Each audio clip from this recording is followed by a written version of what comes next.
Please subscribe to our channel if you'd like to see more informative videos like this.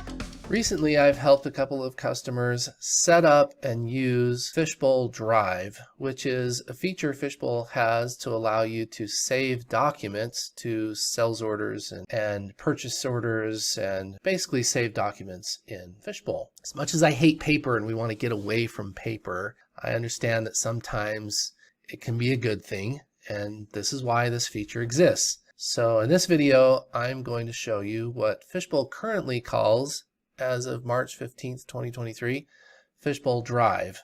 The reason I make that disclaimer is because I heard a little rumor that Fishbowl might be rebranding this feature. I don't know what they're going to call it. Fishbowl Folder, maybe? Fishbowl Attachments? I don't know. But right now it's called Fishbowl Drive. So let's take a look. So first of all, in order to get this feature, you need to go to Integrations, Plugin, and scroll down until you see Fishbowl Drive. Right now the price is around $800. I don't know what it'll be in the future. Oftentimes you need to reach out to your account rep at Fishbowl and ask them to add Fishbowl Drive to your license agreement, and then you can add Fishbowl Drive. I've got this little button that says update, so it looks like they added some features and I need to update it, but I'm not going to do that right now. But anyways, I have it installed, so let's go ahead and set it up. Let's go to Integrations, Drive, and I'm gonna click New in the top left-hand corner, and it gives us this list of all the different tools that we can connect to. So Fishbowl doesn't store the data in its database or in its own folder. This is an integration with other programs. This is an integration with OneDrive or Google Drive, Box.com, Dropbox, or otherwise an FTP server of your choice. So I've got OneDrive. I think a lot of people use OneDrive or Google Drive. I'm going to select OneDrive, and that's going to allow me to create an integration with OneDrive. Now, everything just flickered really fast because I actually previously already had it set up. Normally you would put in your username and password to your OneDrive account to get this set up. Notice we have this tab now as OneDrive. You can actually have multiple integrations if you want. I don't know anyone that does, but thought I might mention that. And you'll notice OneDrive now allows you to add attachments to a transfer order, RMA, the receiving screen, shipping screen, but to specific orders on these screens, right? Not just the screen. And I'll show you that. What's cool is how this works. I'll show you is once this OneDrive is set up, let's pull my OneDrive screen over here. Now you're looking at my OneDrive account in the cloud. See, there's my little mug up there in the top right hand corner. And there's this new folder called Apps. And in that folder is Fishbowl Inventory. So we didn't see that, but behind the scenes, Fishbowl just added that automatically for us. We didn't have to do anything. All right, so let's go see how this works. Let's go use it. If I go to the sales order screen, which I think is the most popular place people would use this, we'll see a new button up here, right here, called Drive. And I can simply click on that button while I have a sales order loaded. So currently I've got sales order number 8792 loaded. And I can click on this. And this is a sales order I did before, actually. I actually already have a document on this sales order. It's just some random document from my file from years ago. But if I click on it, we'll see that it just pulls it up, right? So let's add a document now. I'm going to go to a sales order over here that doesn't yet have a document. And let's load up sales order number 95. And if I click on OneDrive, or excuse me, if I click on Drive, it shows me that I currently don't have any documents in here. So how about I just reach over to my other screen, or better yet, I can pull up an email, and in this email I've got this phone bill. I just received a phone bill. Now, of course, you won't be adding phone bills to your sales orders, but this is just an example. I can just click and drag from my email. Boom. Wait for it. There it is.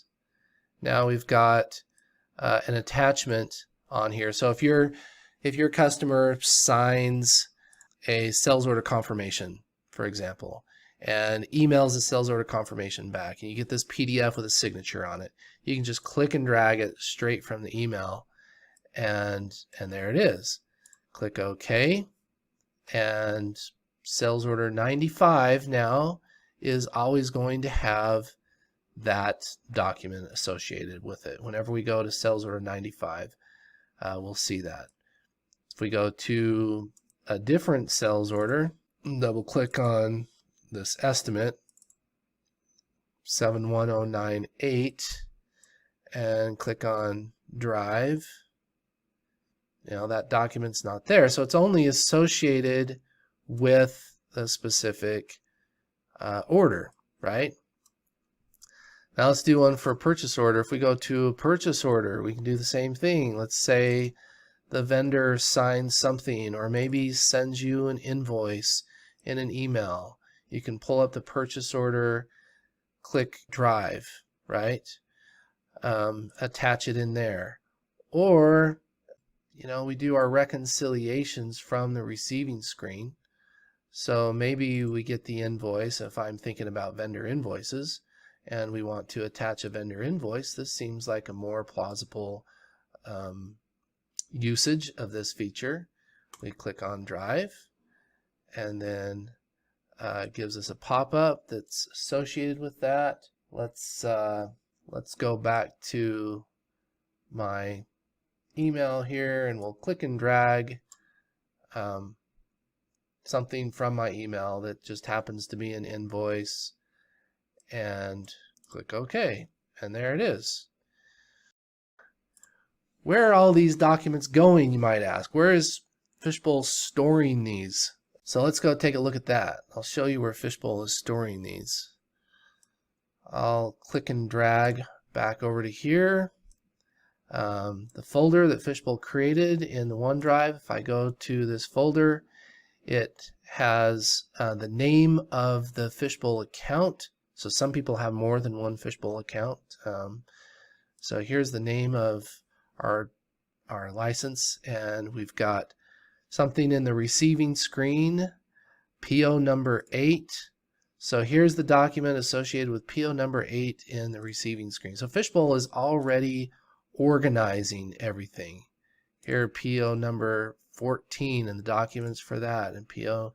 You never have to go to this folder, and it's just taking up storage space in this other account. So the storage space is paid for with your agreement with this other account. So hopefully this gave you some ideas on how you can leverage this feature for your own business.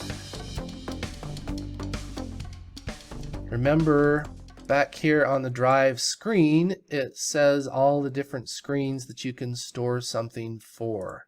Manufacturer order, a vendor, a customer, bill of materials. So think about a shipping screen. There you go. If you want a signed bill of lading, store a signed bill of lading. Maybe a signed RMA, right? So those are all the screens that you can attach something to. And hopefully this gave you some ideas on how you can better leverage this and save you some time if you're painstakingly saving a bunch of documents in a separate file and trying to tie them into Fishbowl somehow. Now, another thing to think about if you're doing this is another feature Fishbowl has that might eliminate some of your needs to store documents, and that is the Fishbowl Audit feature. So over here, there is this Fishbowl Audit feature. If you install the Fishbowl Audit feature, it will give you some audit options on some of the screens. So now that I've installed the Fishbowl Audit feature, I'll load up a sales order here, and I now have this new button called Audit, and it doesn't work retroactively. We have to create something after we add the audit feature. So let's do something to this order. Let's click Issue, and let's not email this. Let's change something. Let's change the quantity on this. So we just changed the quantity. You want to update? Let's change the price. So we're making changes to this order. Let's change the carrier and the carrier service. So we made some changes. We'll click Save. And now take a look at the audit. It's giving us a history of everything that we've changed. Now it'll go even further. It'll show you an audit trail of picking and shipping, and show you the complete audit trail of this order through to fulfillment. So if we go to pick and start this pick and finish this pick, go to shipping and ship this out. There's our drive for shipping if we want to store anything in the shipping, right? All right, so we ship this out, and now if we go back to the sales order, I always like to use these links. Have a much better experience if you learn where all the links are and use the links. Now if we click on audit, look at all that. It also says who done it. You know, I'm logged in as admin. If different people did different tasks, then those usernames will show up there to show what they did and also what date they did it. So here's today's date and the timestamp of what was done. Issued the sales order, added the carrier service, changed the quantity of the line, changed the price of that line. The status went from issued to in progress once we picked it. We picked line number 1, picked line number 2, we shipped it out, so that changed it from status from in progress to fulfilled. So the reason I bring up the audit feature along with the drive feature is because some people tend to store documents because they want an audit trail, but you don't need that much of an audit trail outside of Fishbowl because Fishbowl already has an auditing feature. So hopefully this helps you find ways to get rid of painstaking manual work in trying to keep accurate records and audit trails. I'm Lance, inventory software expert since 2006. Please subscribe to our channel if you'd like to see more informative videos like this. I'd love to hear your experiences with Fishbowl. Comment below with any experiences or questions. And be sure to like this video if it was helpful. To reach us directly, go to brandoconsulting.com.